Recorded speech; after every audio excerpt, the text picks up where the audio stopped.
ರಾಷ್ಟ್ರಂ institute ಧಾರವಾಡಕ್ಕೆ ನಿಮ್ಮೆಲ್ಲರಿಗೂ ಆತ್ಮೀಯವಾದ ಹಾರ್ದಿಕವಾದ ಸ್ವಾಗತ.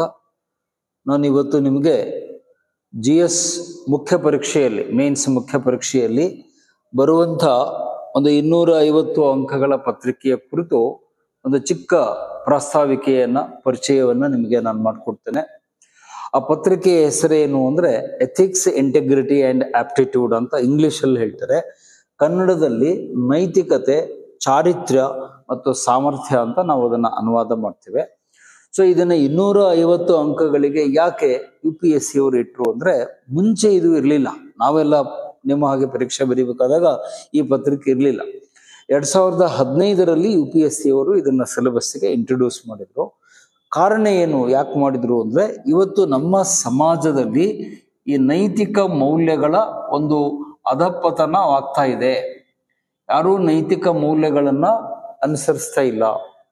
ನೈತಿಕ ಮೌಲ್ಯಗಳನ್ನ ನಾವು ಗಾಳಿಗೆ ತೂರಿದ್ದೇವೆ. ನಮ್ಗೆ ಹೇಗೆ ಬೇಕೋ ಹಾಗೆ ಮನಸ್ಸಿಗೆ ಬಂದ ಹಾಗೆ ಸ್ವಾರ್ಥಪರವಾಗಿ ಬದುಕ್ತಾ ಇದ್ದೇವೆ. ಇದರಿಂದ ಆಡಳಿತ ಸರಿಯಾದ ದಿಕ್ಕಿನಲ್ಲಿ ನಡೀತಾ ಇಲ್ಲ. ಸರ್ಕಾರದ ಯೋಜನೆಗಳ ಏನು ಲಾಭ ಇದೆ, ಪ್ರಯೋಜನ, ಅದು ಯಾರಿಗೆ ತಲುಪಬೇಕೋ ಅವರಿಗೆ ತಲುಪ್ತಾ ಇಲ್ಲ. ಅಂದ್ರೆ ಸರ್ಕಾರದಲ್ಲಿ ಮತ್ತು ಸಮಾಜದಲ್ಲಿ ಭ್ರಷ್ಟಾಚಾರ ಜಾಸ್ತಿ ಆಗ್ತಾ ಇದೆ, ಕರಪ್ಷನ್ ಹೆಚ್ಚಾಗ್ತಾ ಇದೆ. ಹಾಗಾಗಿ ಇದು ಬಹಳ ಕಳವಳಕಾರಿಯಾದ, ಅಪಾಯಕಾರಿಯಾದ ಬೆಳವಣಿಗೆ. ಇದನ್ನು ತಪ್ಪಿಸೋದಕ್ಕೆ ಏನ್ ಮಾಡಬೇಕು? ನಮ್ಮ ಅಧಿಕಾರಿ ವರ್ಗದಲ್ಲಿ, ನಮ್ಮ ಬ್ಯೂರೋಕ್ರಸಿ ಅಂತ ನಾವು ಹೇಳ್ತೀವಿ, ಅಧಿಕಾರಿ ವರ್ಗದಲ್ಲಿ ಅಥವಾ ನೌಕರ ವರ್ಗದಲ್ಲಿ ಈ ನೈತಿಕ ಮೌಲ್ಯಗಳನ್ನ ಬೆಳೆಸುವಂತ ಕೆಲಸ ಆಗ್ಬೇಕು. ಅಂದ್ರೆ ಇವತ್ತು ನಮ್ಮ ದೇಶದಲ್ಲಿ ಅಧಿಕಾರಿಗಳು ಬೇಕಾದಷ್ಟು ಜನ ಇದ್ದಾರೆ, ಲಕ್ಷಾಂತರ ಅಧಿಕಾರಿಗಳಿದ್ದಾರೆ. ಆದರೆ ಸರ್ಕಾರಕ್ಕೆ, ಸಮಾಜಕ್ಕೆ ಬೇಕಾಗಿರೋದು ಉತ್ತಮ ಅಧಿಕಾರಿಗಳು. ನಮಗೆ ಬರೇ ಅಧಿಕಾರಿಗಳು ಬೇಡ, ಉತ್ತಮ ಅಧಿಕಾರಿಗಳು ಬೇಕು, ಒಳ್ಳೆಯ ಅಧಿಕಾರಿಗಳು ಬೇಕು, ಜನಪರವಾಗಿರ್ತಕ್ಕಂಥ ಅಧಿಕಾರಿಗಳು ಬೇಕು, ಪ್ರಾಮಾಣಿಕ ಅಧಿಕಾರಿಗಳು ಬೇಕು, ಮಾನವೀಯತೆಯನ್ನ ಒಳಗೊಂಡಿರುವಂಥ ಅಧಿಕಾರಿಗಳು ಬೇಕು. ಇಲ್ಲೇನಿಷ್ಟು ಶಬ್ದ ಬರದೆ ಅದು ಎಥಿಕ್ಸ್ನ ಅರ್ಥ ಏನು ಅಂತ ನಿಮ್ಗೆ ಹೇಳುತ್ತೆ. ಎಥಿಕ್ಸ್ ಅಂದ್ರೆ ಬೇರೆ ಏನೂ ಅಲ್ಲ, ವ್ಯಕ್ತಿ ಉತ್ತಮವಾಗಿರ್ಬೇಕು, ಒಳ್ಳೆಯವನಾಗಿರ್ಬೇಕು, ಜನಪರವಾಗಿರ್ಬೇಕು, ಪ್ರಾಮಾಣಿಕನಾಗಿರ್ಬೇಕು, ಮಾನವೀಯ ಮೌಲ್ಯಗಳನ್ನ ಒಳಗೊಂಡಿರಬೇಕು. ಇದನ್ನ ನಾವು ಕೊಡುವುದಕ್ಕಾಗಿ ನಾವು ಈ ಒಂದು ಕಾನ್ಸೆಪ್ಟ್ಸ್ ಅನ್ನ ಅಲ್ಲಿ ಜಾರಿಗೆ ತರ್ತಾ ಇದ್ದೇವೆ. ಈಗ ಅದರಲ್ಲಿ ಮೊದಲನೇ ಸಂಗತಿ ಯಾವುದು? ಅದರಲ್ಲಿ ಫಸ್ಟ್ ಬರುವಂತ ಕಾನ್ಸೆಪ್ಟು ನೈತಿಕತೆ ಅಂದ್ರೆ ಏನ್ ಸರ್ ಅಂತ ಎಲ್ಲರೂ ಕೇಳ್ತಾರೆ. ನೈತಿಕತೆ ಅಂದ್ರೆ ನೀತಿ ನಿಯಮಗಳ ಒಂದು ಚೌಕಟ್ಟು. ನಾವು ಯಾವುದೇ ಒಂದು ಕೆಲಸವನ್ನು ಮಾಡಬೇಕಾದಾಗ ನಮಗೆ ಆ ನೀತಿ ನಿಯಮಗಳು ಅನ್ನೋದು ಬಹಳ ಮುಖ್ಯವಾಗುತ್ತೆ. ಏನದು ನೀತಿ ನಿಯಮ ಅಂದ್ರೆ, ಯಾವುದು ಒಳ್ಳೆಯದು, ಯಾವುದು ಕೆಟ್ಟದ್ದು, ಈ ವ್ಯತ್ಯಾಸ ನಮಗೆ ಬಹಳ ಸ್ಪಷ್ಟವಾಗಿ ಗೊತ್ತಿರಬೇಕು.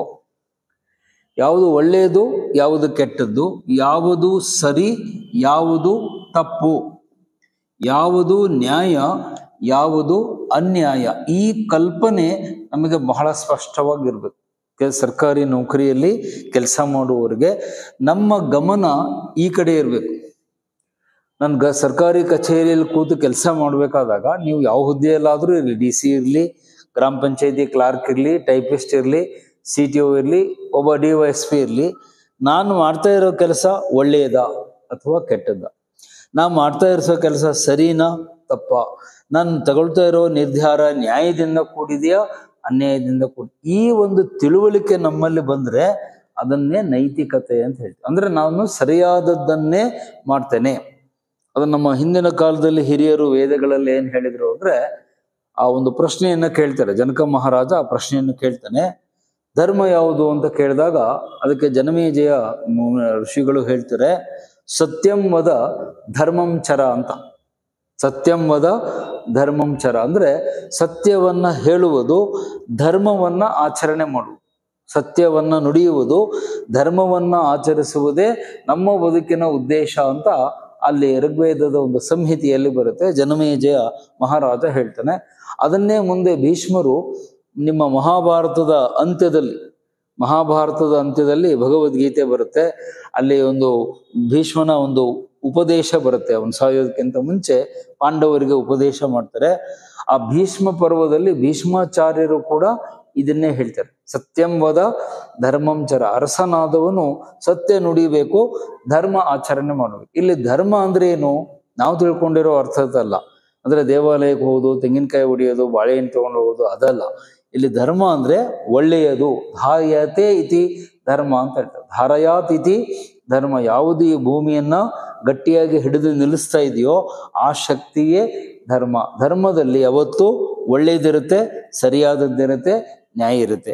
ಎಲ್ಲಿ ಕೆಟ್ಟದ್ದು, ತಪ್ಪು, ಅನ್ಯಾಯ ಬರುತ್ತೋ ಅದನ್ನ ನಾವು ಇವತ್ತಿಗೂ ಏನಂತ ಹೇಳ್ತೀವಿ, ಅಧರ್ಮ ಅಂತ ಹೇಳ್ತೀವಿ. ಎಲ್ಲಿ ಕೆಟ್ಟದ್ದು ಬರುತ್ತೆ ಅದನ್ನ ಅಧರ್ಮ ಅಂತ ಹೇಳ್ತೀವಿ. ಇದು ನಮಗೆ ಬೇಡ, ಇದು ನಮಗೆ ಬೇಡ. ಆಡಳಿತಕ್ಕೆ ಬೇಕಾಗಿರೋದು ಒಳ್ಳೆಯದು, ಸರಿಯಾಗಿರೋದು, ನ್ಯಾಯ ಇರೋದು, ಜನಪರವಾಗಿರೋದು. ಅದಕ್ಕೆ ನಾವು ನೈತಿಕತೆ ಅಂತ ಹೇಳ್ತೀವಿ. ಒಂದು. ಎರಡನೇದು ಚಾರಿತ್ರ್ಯ ಅಂದ್ರೆ ಏನು, ಇದು ನಮ್ಮಲ್ಲಿ ಕಂಡು ಬರಬೇಕಾದ ಗುಣ, ವ್ಯಕ್ತಿಯಲ್ಲಿ ಕಂಡು ಬರಬೇಕಾದಂತಹ ಗುಣವನ್ನ ನಾವು ಚಾರಿತ್ರ್ಯ ಅಂತ ಹೇಳ್ತೀವಿ. ಪ್ರತಿಯೊಬ್ಬ ವ್ಯಕ್ತಿಯಲ್ಲಿ, ಪ್ರತಿಯೊಬ್ಬ ಸರ್ಕಾರಿ ನೌಕರನಲ್ಲಿ ಈ ಒಂದು ಗುಣಗಳು ಅವನಲ್ಲಿ ಬರಬೇಕು. ಅಲ್ಲಿ ವಿಶೇಷತೆ ಏನು, ಚಾರಿತ್ರ್ಯ ಅನ್ನೋದು ಯಾರೋ ಒಬ್ಬರು ನಮ್ಮನ್ನ ನೋಡ್ಬೇಕಾದಾಗ, ನಿಯಂತ್ರಿಸಬೇಕಾದಾಗ ಫಾಲೋ ಮಾಡುವಂಥದ್ದಲ್ಲ.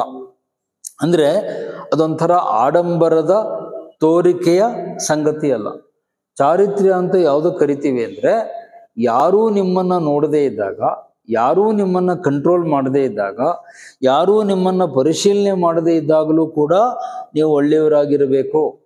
ಅದಕ್ಕೆ ಇಂಟೆಗ್ರಿಟಿ ಅಂತಾರೆ. ಅಂದ್ರೆ ಯಾರೂ ನಮ್ಮನ್ನ ವೀಕ್ಷಣೆ ಮಾಡಲ್ಲ, ಯಾರೂ ನಮ್ಮನ್ನ ನಿಯಂತ್ರಣ ಮಾಡಲ್ಲ, ಯಾರೂ ನಮಗೆ ಯಾಕೆ ಹೀಗೆ ಮಾಡಿದೆ ಅಂತ ನಮ್ಮನ್ನ ಬಂದು ಕೇಳಲ್ಲ, ಪ್ರಶ್ನೆ ಮಾಡಲ್ಲ. ಆಗ್ಲೂ ಕೂಡ ನಾವೇನಾಗಿರ್ಬೇಕು, ಸರಿಯಾದ ದಾರಿಯಲ್ಲಿ ಇರಬೇಕು. ಅದಕ್ಕೆ ಚಾರಿತ್ರ್ಯ ಅಂತ ಹೇಳ್ತಾರೆ. ಅಂದ್ರೆ ಸ್ವಯಂ ಶಿಸ್ತು ನಮ್ಮಲ್ಲಿ ಬರಬೇಕು. ಪ್ರತಿಯೊಬ್ಬ ವ್ಯಕ್ತಿಯಲ್ಲೂ ಕೂಡ ಸ್ವಯಂ ಶಿಸ್ತು ಅನ್ನೋದು ನಮ್ಮಲ್ಲಿ ಬರಬೇಕು. ನನ್ನಷ್ಟಕ್ಕೆ ನಾನು ಜಾಗೃತಿಯನ್ನ ಇಟ್ಟುಕೊಂಡು ಸ್ವನಿಯಂತ್ರಣ, ಅದಕ್ಕೆ ಸಂಯಮ ಅಂತ ಕೂಡ ಕರೀತಾರೆ. ಬೌದ್ಧ ಧರ್ಮದಲ್ಲಿ ಭಗವಾನ್ ಬುದ್ಧ ಈ ಮಾತನ್ನ ಹೇಳ್ತಾನೆ, ನಮ್ಮ ಬದುಕು ಸಂಯಮದಿಂದ ಕೂಡಿರಬೇಕು. ಅಂದ್ರೆ ನಮ್ಮನ್ನು ನಾವು ನಿಯಂತ್ರಿಸಿಕೊಳ್ಬೇಕು ಅಂತ ಅರ್ಥ. ಆ ಸ್ವಯಶಿಸ್ತು ಸಂಯಮದಿಂದ ಯಾರು ಬದುಕ್ತಾರೆ ಅವನಿಗೆ ಚಾರಿತ್ರ್ಯ ಇದೆ ಅಂತ ಅರ್ಥ. ಇಲ್ಲಿ ನಾವು ಹೊರಗಡೆಯ ನಿಯಂತ್ರಣಕ್ಕಿಂತ ಹೆಚ್ಚಾಗಿ ಆಂತರಿಕ ನಿಯಂತ್ರಣ ನಮ್ಮಲ್ಲಿ ಜಾಸ್ತಿ ಇರಬೇಕು. ಅಂದ್ರೆ ನಮ್ಮ ಮನೋನಿಗ್ರಹ, ಅದನ್ನ ಸ್ವಲ್ಪ ಸೈಕಾಲಜಿ ಭಾಷೆಯಲ್ಲಿ ಹೇಳೋದಾದ್ರೆ, ಮನೋನಿಗ್ರಹ, ಯಾರು ತನ್ನ ಮನಸ್ಸನ್ನ ನಿಗ್ರಹ ಮಾಡಿಕೊಂಡು ಸರ್ಕಾರಿ ಸೇವೆಯನ್ನ ಮಾಡ್ತಾನೆ. ಈಗ ಮನೋನಿಗ್ರಹ ಅಂದ್ರೆ ಏನ್ ಸರ್, ನೀವು ನಾಳೆ ಅಧಿಕಾರಿಗಳಾಗ್ತೀರಿ, ಯಾರೋ ನಿಮ್ಮ ಆಫೀಸಿಗೆ ಬರ್ತಾರೆ, ಸರ್ ನಿಮಗೊಂದು ₹1 ಕೋಟಿ ದುಡ್ಡು ಕೊಡ್ತೀವಿ, ನಮ್ದೊಂದು ಪ್ರಾಜೆಕ್ಟ್ ಫೈಲ್ ಇದೆ, ಸೈನ್ ಮಾಡಿ ಕೊಟ್ಬಿಡ್ರಿ ಅಂತ ಹೇಳಿದ್ರೆ ಅವಾಗ ನಿಮ್ಮ ಮನಸ್ಸಿಗೆ ಆಸೆ ಆಗುತ್ತೆ. ಅವನು ₹1 ಕೋಟಿ ಕೊಡ್ತಾನೆ, ಸೈನ್ ಮಾಡಿ ಕೊಟ್ಬಿಡೋಣ ಅಂತ. ಆದ್ರೆ ನಿಮ್ಮ ಆತ್ಮ ಹೇಳುತ್ತೆ, ಅದಕ್ಕೆ ಅಂತರಂಗ ಅಂತ ಹೇಳ್ತಾರೆ, ಆತ್ಮಸಾಕ್ಷಿ ಅಂತ ಕೂಡ ಕನ್ನಡದಲ್ಲಿ ಹೇಳ್ತೀವಿ. ನಿಮ್ಮ ಆತ್ಮಸಾಕ್ಷಿ ಹೇಳುತ್ತೆ, ನಾನು ಇದನ್ನ ಮಾಡಬಾರ್ದು, ಈ ಪ್ರಾಜೆಕ್ಟ್ ಮಾಡಿದರೆ ಜನಗಳಿಗೆ ತೊಂದರೆ ಆಗುತ್ತೆ, ಪರಿಸರಕ್ಕೆ ಹಾನಿ ಆಗುತ್ತೆ, ರೈತರಿಗೆ ಇದರಿಂದ ಅನ್ಯಾಯ ಆಗುತ್ತೆ ಅಂತ ಅನ್ಸಿದ್ರೆ ಅವನು 1 ಕೋಟಿ ಅಲ್ಲ 100 ಕೋಟಿ ಕೊಟ್ಟರು ಕೂಡ ನೀವು ಆ ಪ್ರಾಜೆಕ್ಟಿಗೆ ಸಹಿ ಹಾಕಬಾರ್ದು. ನಾನು ಇದನ್ನ ಮಾಡಲ್ಲ, ಒಪ್ಪಿಗೆ ಕೊಡಲ್ಲ ಅಂತ ಹೇಳಿ ಕಳಿಸಿದ್ರೆ ನಿಮ್ಮಲ್ಲಿ ಚಾರಿತ್ರ್ಯ ಇದೆ ಅಂತ ಅರ್ಥ.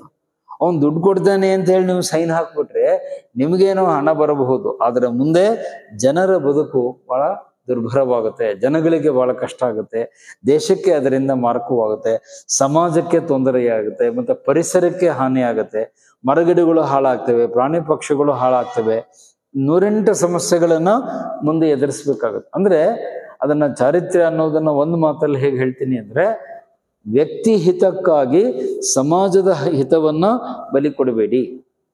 ವ್ಯಕ್ತಿ ಹಿತ ಅಂದ್ರೆ ನನಗೆ ಲಾಭ ಆಗುತ್ತೆ ಅಂತ ಹೇಳಿ ದೇಶಕ್ಕೆ ಸಮಾಜಕ್ಕೆ ಅನ್ಯಾಯವನ್ನ ಮಾಡಬಾರ್ದು. ಅದನ್ನೇ ಚಾರಿತ್ರ್ಯ ಅಂತ ಹೇಳ್ತೀವಿ. ಇದು ನಮ್ಮ ಆಚರಣೆಯಲ್ಲಿ ಬರ್ಬೇಕು, ಪಾಲನೆಯಲ್ಲಿ ಬರ್ಬೇಕು, ಬರೀ ಥೇರಿಯಲ್ಲ.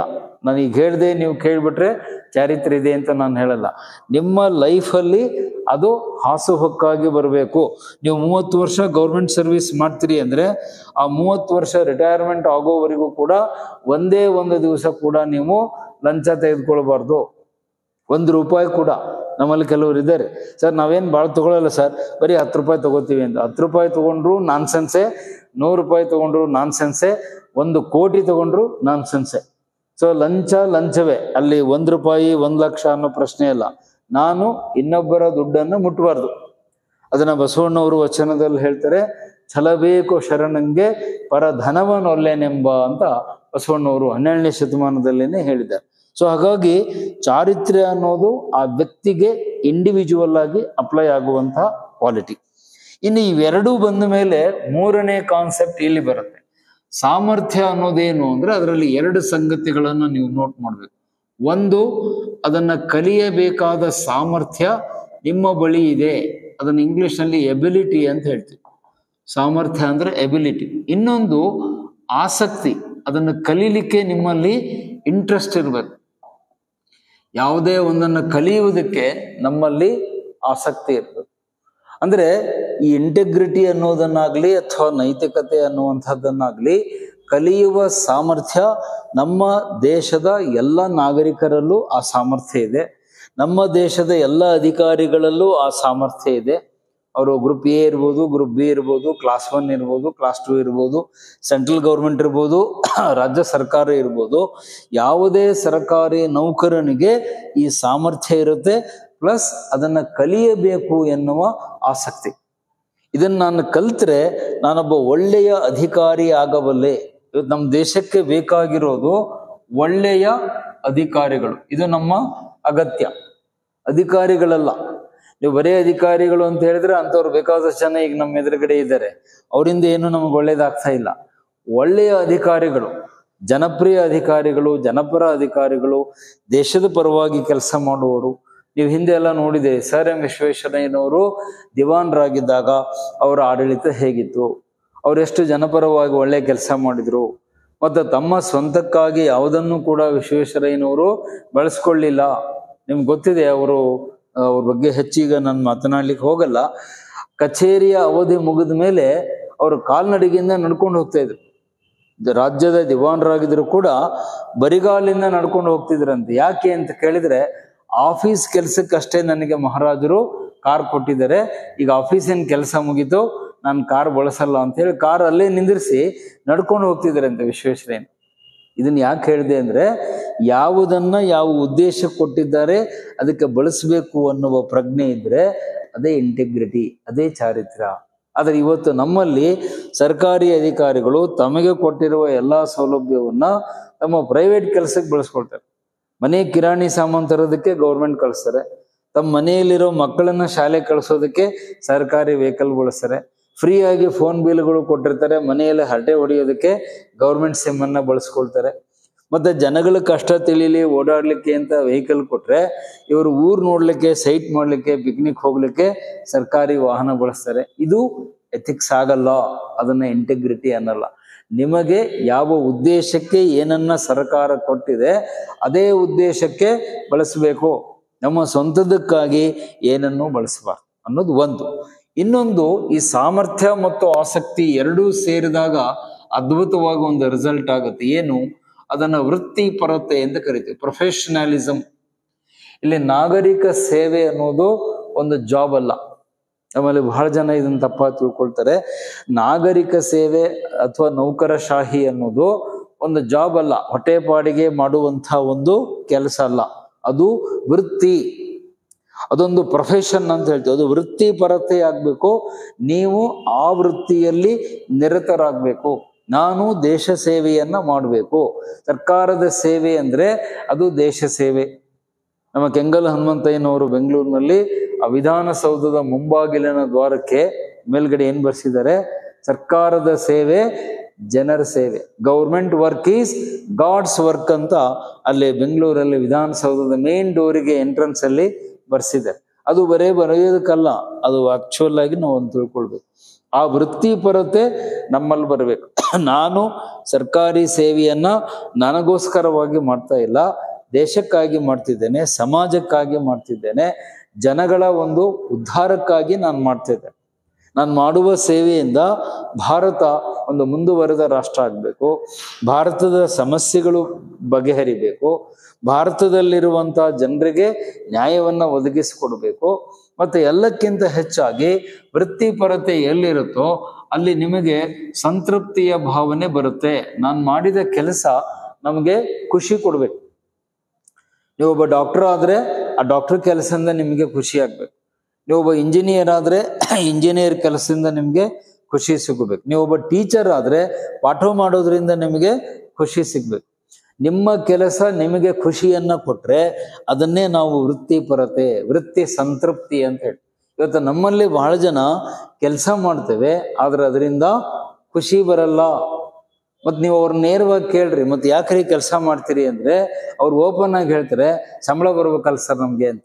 ಸಂಬಳಕ್ಕಾಗಿ ಕೆಲಸ ಮಾಡಿದ್ರೆ ಅದು ಎಥಿಕ್ಸ್ ಅಲ್ಲ, ನೆನ್ಪಿಟ್ಕೊಳ್ಳಿ. ಸಂಬಳಕ್ಕಾಗಿ, ಟಿ.ಎಗಾಗಿ, ಡಿ.ಎಗಾಗಿ, ಪ್ರಮೋಷನ್ಗಾಗಿ, ಕಾರಿಗಾಗಿ, ಬಂಗ್ಲೆಗಾಗಿ ಅಥವಾ ವೆಹಿಕಲ್ ಕೊಡ್ತಾರೆ ಅಂತ ಮಾಡಿದ್ರೆ ಅದು ವೃತ್ತಿಪರತೆ ಅಲ್ಲ, ಅದು ಬಿಸಿನೆಸ್ ಆಗುತ್ತೆ, ವ್ಯವಹಾರ ಆಗುತ್ತೆ. ಸೇವೆ ಬೇರೆ, ವ್ಯವಹಾರ ಬೇರೆ. ನಾವು ನಾಗರಿಕ ಸೇವೆ ಅಂತ ಪದ ಬಳಸ್ತೀವಿ, ಅದನ್ನ ಎಲ್ಲರೂ ಗಮನದಲ್ಲಿ ಇಟ್ಕೊಳ್ಳಿ.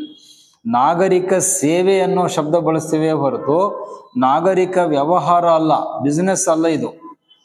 ನಾವು ಸರ್ಕಾರದಲ್ಲಿ ಮಾಡ್ತಾ ಇರೋದು ಡೀಲಿಂಗ್ಸ್ ಅಲ್ಲ, ಬಿಸಿನೆಸ್ ಅಲ್ಲ, ಕೊಡು ತೆಗೆದುಕೊಳ್ಳುವ ವ್ಯವಹಾರ ಅಲ್ಲ. ಅಲ್ಲಿ ಮಾಡ್ತಾ ಇರೋದೇನು? ಸೇವೆ. ಎಲ್ಲಿ ಸೇವೆ ಇರುತ್ತೋ ಅಲ್ಲಿ ಪ್ರಾಮಾಣಿಕತೆ ಇರುತ್ತೆ, ಒಳ್ಳೆಯದಿರುತ್ತೆ. ಅವನಿಗೆ ಒಳ್ಳೆಯದಾಗಲಿ ಅನ್ನುವ ಒಂದು ಶುಭ ಹಾರೈಕೆ ನಮ್ಮಲ್ಲಿ. ಆ ಒಳ್ಳೆಯ ಮನಸ್ಸು, ಆ ಒಳ್ಳೆಯ ಮನಸ್ಸಿಂದ ನಾವು ಕೆಲಸವನ್ನ ಮಾಡೋದು. ಬೇಸರ ಮಾಡ್ಕೊಂಡು ಕೆಲಸ ಮಾಡೋದು, ಪಬ್ಲಿಕ್ ಅನ್ನ ಬೈಯೋದು. ನೀವು ಎಷ್ಟೋ ಸಾರಿ ಗೌರ್ಮೆಂಟ್ ಆಫೀಸಿಗೆ ಹೋದಾಗ ನೋಡ್ತೀರಿ, ಭಾಳ ಜನ ಕ್ಯೂನಲ್ಲಿ ಆಧಾರ್ ಕಾರ್ಡ್ ನಿಂತಿದ್ರೆ ಆ ಕೌಂಟರ್ನಲ್ಲಿ ಇದ್ದವ್ರು ಬೈತಾರೆ, ಏನಪ್ಪಾ ಬೆಳಗಾಯ್ತು ನಮ್ಮ ತಲೆ ತಿನ್ಲಿಕ್ಕೆ ಬಂದ್ರು ನೋಡು ಅಂತ ಬೈತಾರೆ ಕ್ಯೂನಲ್ಲಿ ನಿಂತಿರೋರು. ಆದರೆ ಅದೇ ಕ್ಯೂನಲ್ಲಿ ನಿಮ್ಮ ತಮ್ಮನೋ, ತಂಗಿನೋ, ಅಣ್ಣನೋ, ನಿಮ್ಮ ಫ್ರೆಂಡೋ ಯಾರೋ ನಿಂತಿದ್ರೆ ಅವಾಗ ನೀವು ಅವ್ರ ಬಗ್ಗೆ ಕಾಳಜಿ ತೋರಿಸ್ರಿ, ಅವ್ರು ನಮ್ಮ ಹುಡುಗರಿಗೆ ಜಲ್ದಿ ಕಳಿಸ್ಕೊಡ್ರಿ, ಮಾಡ್ಕೊಡ್ತೀನಿ ಅಂತ. ಇದಲ್ಲ. ಸೇವೆ ಅನ್ನೋದು ಹೇಗಿರುತ್ತೆ ಅಂದ್ರೆ ಅದು ಸಮಾನವಾಗಿರುತ್ತೆ. ನಮ್ಮವರಿಗೂ ನಮ್ಮದಲ್ಲದವರಿಗೂ ಎಲ್ಲರನ್ನೂ ಸಮಾನ ದೃಷ್ಟಿಯಿಂದ ನಾವು ಅವ್ರಿಗೆ ಸರ್ಕಾರದ ಸೇವೆಯನ್ನು ಕೊಡ್ಬೇಕು. ಅದೇನೇ ಇರಲಿ, ಆ ಶಿಕ್ಷಣ ಸೇವೆ ಇರಲಿ, ವೈದ್ಯಕೀಯ ಸೇವೆ ಇರಲಿ, ಸಾರಿಗೆ ಸೇವೆ ಇರಲಿ, ಇನ್ಶೂರೆನ್ಸ್ ಇರಲಿ, ಗ್ರಾಮೀಣ ಅಭಿವೃದ್ಧಿ ಇರಲಿ, ಟಾಪಿಕ್ ಯಾವುದೇ ಇರಲಿ, ಆ ಸೇವೆಯನ್ನ ನಿಸ್ಪೃಹವಾಗಿ, ಪ್ರಾಮಾಣಿಕವಾಗಿ ನಾವೆಲ್ಲರಿಗೂ ಸಮಾನತೆಯಿಂದ, ಯಾವುದೇ ಭೇದ ಭಾವ ಇಲ್ಲದೇನೆ ಸಮಾನವಾಗಿ ಕೊಟ್ರೆ ಅದನ್ನೇ ನಾವು ಆಪ್ಟಿಟ್ಯೂಡ್ ಅಂತ ಹೇಳ್ತೀವಿ. ಆ ವೃತ್ತಿಪರತೆಯನ್ನ ಅಲ್ಲಿ ನಾವು ಬೆಳೆಸ್ಕೋಬೇಕು. ಅದು ಹೇಗೆ ಅನ್ನೋದು ಅಲ್ಲಿ ಮುಂದೆ ಚರ್ಚೆಯಲ್ಲಿ ಬರುತ್ತೆ. ಇದು ಒಂದು ಭಾಗ. ಇನ್ನೊಂದು ಭಾಗ ನಿಮಗೆ ಎಕ್ಸಾಮ್ನಲ್ಲಿ ತುಂಬಾ ಹೆಚ್ಚು ಹೈಲೈಟ್ ಆಗುವುದು ಅಂದ್ರೆ ಪ್ರಕರಣ ಅಧ್ಯಯನ ಅಂತ ಕರಿತೀವಿ. ಕೇಸ್ ಸ್ಟಡಿ ಅಂತ ಇಂಗ್ಲಿಷ್ನಲ್ಲಿ ಹೇಳ್ತೀವಿ. ಈ ಪ್ರಕರಣ ಅಧ್ಯಯನ ಏನಿದೆ ಆಲ್ಮೋಸ್ಟ್ 50 ಮಾರ್ಕ್ಸಿಗೆ ಅದು ನಿಮಗೆ ಹೆಲ್ಪ್ ಮಾಡುತ್ತೆ. 5 ಕ್ವಶನ್ಸ್ ಬರ್ತವೆ ಅಲ್ಲಿ ಕೇಸ್ ಸ್ಟಡಿ ಮೇಲೆ, ಒಂದಕ್ಕೆ 10 ಅಂಕಗಳು ಇರ್ತವೆ, 50 ಮಾರ್ಕ್ಸ್ ನಿಮಗೆ ಅದರಲ್ಲೇ ಬರುತ್ತೆ. ಸೊ ಈ ಪ್ರಕರಣ ಅಧ್ಯಯನದಲ್ಲಿ ಏನ್ ಸರ್ ಕೇಳ್ತಾರೆ ಅಂದ್ರೆ, ಒಂದು ನಿರ್ದಿಷ್ಟವಾದ ಪ್ರಸಂಗವನ್ನ ನಿಮ್ಮ ಮುಂದೆ ಕೊಡ್ತಾರೆ. ಒಂದು ನಿರ್ದಿಷ್ಟವಾದ ನಿಖರವಾದ ಸನ್ನಿವೇಶ ಅಥವಾ ಪ್ರಸಂಗವನ್ನ ನಿಮ್ಮ ಮುಂದೆ ಕೊಟ್ಟು, ಈ ಪ್ರಸಂಗದಲ್ಲಿ ನೀವಿದ್ರೆ ಏನ್ ಮಾಡ್ತಿದ್ರಿ, ಈ ಸ್ಥಳದಲ್ಲಿ ನೀವಿದ್ದಿದ್ರೆ ಏನ್ ಮಾಡ್ತಿದ್ರಿ ಅಂತ ಪ್ರಶ್ನೆ ಕೇಳ್ತಾನೆ. ಮತ್ತೆ ಅದಕ್ಕೆ ಸರಿಯಾದ ಕಾರಣಗಳನ್ನ ಕೊಡ್ರಿ, ಜಸ್ಟಿಫಿಕೇಶನ್ ಅನ್ನ ಕೊಡ್ರಿ ಅಂತ ಕೇಳ್ತಾನೆ. ಇಲ್ಲಿ ಕೇಸ್ ಸ್ಟಡಿಗಳನ್ನ ಬಿಡಿಸ್ಬೇಕಾದಾಗ ಮುಖ್ಯವಾಗಿ ನಿಮಗೆ ಗೊತ್ತಿರಬೇಕಾದ್ದೇನು ಅಂದ್ರೆ, ನಿಮ್ಮ ಉತ್ತರಗಳು ಸೈದ್ಧಾಂತಿಕವಾಗಿರಬೇಕು, ನಿಮ್ಮ ಉತ್ತರಗಳು ನೈತಿಕತೆಯ ಆಧಾರದ ಮೇಲಿರಬೇಕು, ಚಾರಿತ್ರ್ಯದ ಆಧಾರದ ಮೇಲಿರಬೇಕು, ಮತ್ತು ನೌಕರರಿಗೆ ಫಿಕ್ಸ್ ಮಾಡಿರ್ತಕ್ಕಂತಹ COC ಮತ್ತು CSR ಅಂತ 2 ಕಾನ್ಸೆಪ್ಟ್ ಬರ್ತವೆ. COC ಅಂದ್ರೆ ಕೋಡ್ ಆಫ್ ಕಾಂಡಕ್ಟ್, ನಡವಳಿಕೆ ಸಂಹಿತೆ ಅಂತ. CSR ಅಂದ್ರೆ ನಾಗರಿಕ ಸೇವಾ ನಿಯಮಗಳು, 1957. ಆ ನಾಗರಿಕ ಸೇವಾ ನಿಯಮಗಳಿಗೆ ಒಳಪಟ್ಟು ಮತ್ತು ನಡವಳಿಕೆ ಸಂಹಿತೆ, ಕೋಡ್ ಆಫ್ ಕಾಂಡಕ್ಟ್ ಅಂದ್ರೆ ನಡವಳಿಕೆ ಸಂಹಿತೆ, ಒಬ್ಬ ಸರ್ಕಾರಿ ನೌಕರನಾದವನು ಹೇಗೆ ನಡೆದುಕೊಳ್ಬೇಕು, ಅವನ ವರ್ತನೆ ಹೇಗಿರಬೇಕು ಅನ್ನೋದು ವಿವರಗಳು ಅದರಲ್ಲಿ ಬರ್ತದೆ. ಅದನ್ನ ಗಮನದಲ್ಲಿಟ್ಕೊಂಡು ನೀವು ಪ್ರಕರಣ ಅಧ್ಯಯನಕ್ಕೆ ಆನ್ಸರ್ ಮಾಡಬೇಕು.